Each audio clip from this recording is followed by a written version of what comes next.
Hi, yep, I'm Annie Link, and I am a fourth generation dairy farmer in Alto, Michigan. Our farm was started by my great grandpa coming over from Switzerland, wanted to live the American dream, become a farmer. So started working at the Wayne farm, and then he married the farmer's daughter and bought the property right next door, and that's where we're standing right now.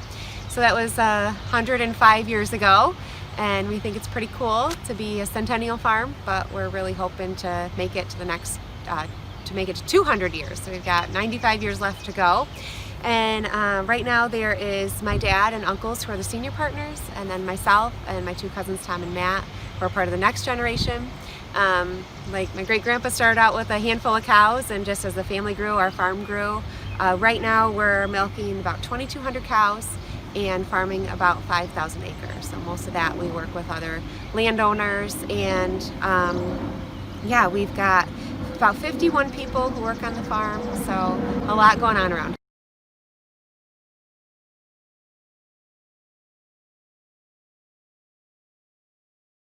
So the MAEAP program, we were environmentally verified by that in 2007, and we thought it was a great fit for our farm because we had gone through a big expansion, went from 500 to 1,000 cows, and living in about 20 miles away from Michigan's second largest city, we knew we needed to operate a little bit differently and give our neighbors a little bit of confidence in the way that we farm. So we thought if we've got this sign out front, it should make them feel more comfortable and confident and build some trust. What we didn't know is how difficult. It's difficult, but very worth it. So it took us about 4 years to complete all of the process. What we really liked about it is we were in collaboration with governmental agencies. It was more like a partnership and cooperation. So we both wanted the same goals. So we really liked that about the program. And yeah, some of the things we did was our leachate runoff of our feed pad, or our fertilizer containment area, some of our manure storage, some of those things. So it seems kind of simple, but it did just take us some time because it was an investment. But what we've seen is just that partnership and the collaboration with other entities has been really good, and then having that building trust with your neighbors, I think just kind of gives you a stamp of approval, and having that third party to go to has been pretty helpful when you have questions or get into certain situations. It's been great to have that support. So yeah. Hello and welcome to the Kent Conservation District Virtual Field Day. My name is Bill Limberg. I am the MAEAP technician for Kent County. I wanted to do a brief overview of the MAEAP program. You may see these signs around the neighborhood, around your farm, around the county, or maybe you've heard about MAEAP before, but maybe would like to learn a little bit more. So this is just a brief overview of that program. So what is MAEAP? MAEAP stands for the Michigan Agricultural Environmental Assurance Program. It's kind of cool to think about the state of Michigan and all the diverse crops we have. And MAEAP is designed for any crop, any type of farming, and it doesn't matter how small or big your farm is. Anyone can participate in this program.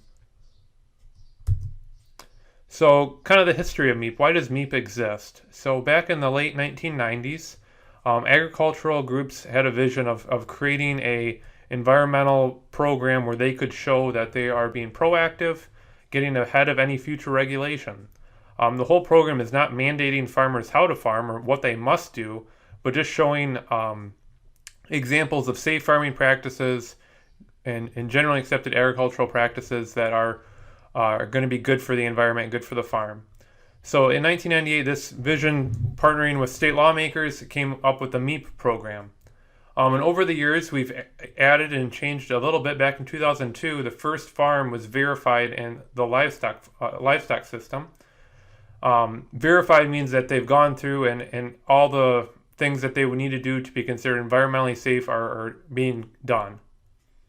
In 2011, MAEAP was signed into Michigan legislation, so it was codified into law. It guarantees farmers that are enrolled in the program certain advantages, and I'll go through those in a little bit later, but this is actually written into the state law of Michigan. And then in 2018, the 5,000th MAEAP farm was verified. And that was the original goal of having 5,000 farms verified in the state of Michigan. And now that Michigan has been doing this program, states from all over the country are trying to replicate our success of our program, of this MAEAP program. So it's been a big success over the years. So what is MAEAP? What is the whole program about? Well, the whole goal, I like to say, is to assist farmers in identifying, reducing, or eliminating pollution risks around their farm. And the outcome from that from doing that is MAEAP helps farmers adopt cost-effective practices to protect their natural resources on their farm, and then also the greater environment at large in Michigan.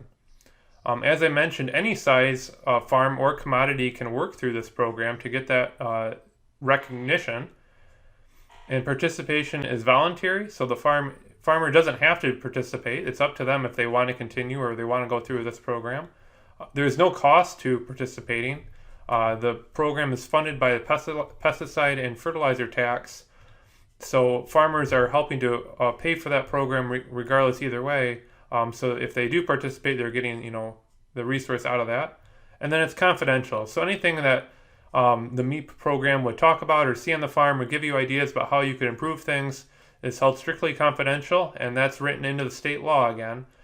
So that isn't getting passed on to other agencies like DEGL or other DEQ or other agencies that you'd be concerned about. So it's a great way to at least get information and have an idea what may or may not be an issue on your farm.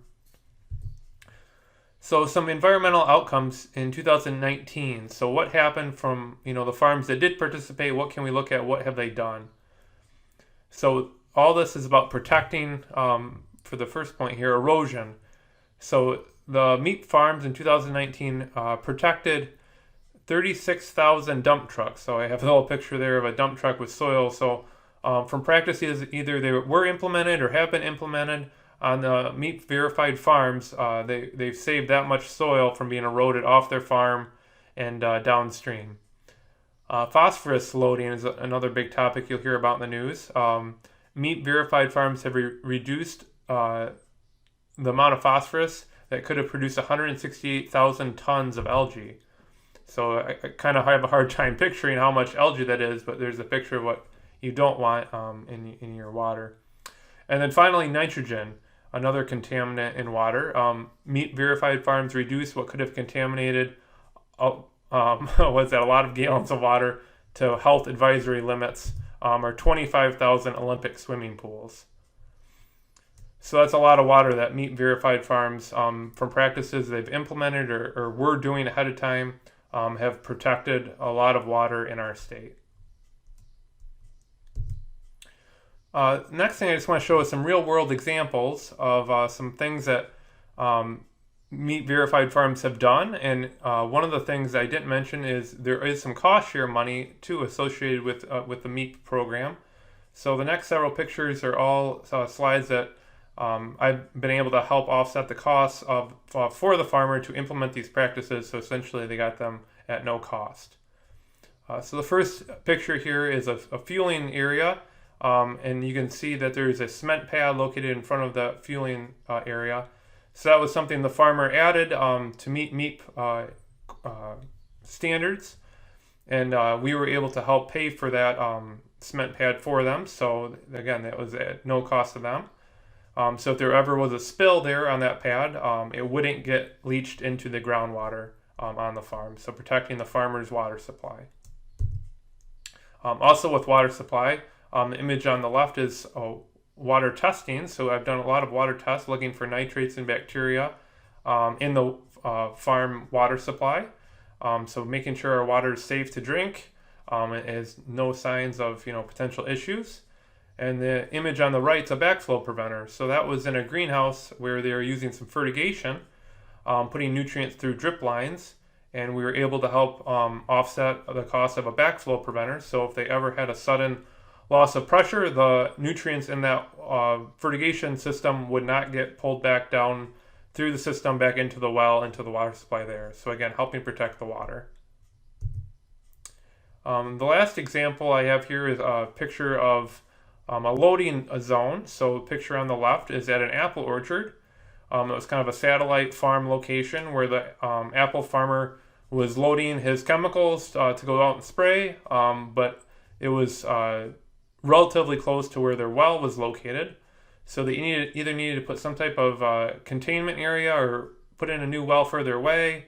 So we were able to, again, cost share the cost of putting in a loading pad there that they could drive on and load up the loads. So if they had any spill while loading, they could contain it there and it wouldn't get, again, into the groundwater supply. And the image on the right is a chemical spill kit. So just a few little things I put together and give to farmers so that if they ever, again, while loading up a chemical load or if they're out driving, they have an accident, something happens, they have some supplies on hand to, control it as the first step. And then, of course, a little hotline emergency pollution phone number. So if they ever did have an issue, they could get it reported and then have that proper process go on. So there's just some real world examples of some things that we've been able to accomplish with the MAEAP program in the last year. If you're interested in learning more about the MAEAP program or what it would take for your farm to get that certification, so there's a lot of ways you can go about doing it. One is to go to our new website, meap.org. So that's the image on the right, and there's a lot of great resources you can look in there. Another option is if you know who your local conservation district is, talk to them about it. They can put you in touch with your local MAEAP technician, and they can help you go about looking at the assessment booklets and brainstorming ideas for what would work on your farm. Again, I just want to emphasize this program is completely voluntary, so anything you do or don't change on your farm is going to be at your pace. So if small changes, could go quicker, but if there's something big that would need to change, it could take months or years, and we understand that it's all up to you. But really the whole goal is to ensure the continued health of your natural resources on your farm, keeping Michigan safe and your farm safe as well.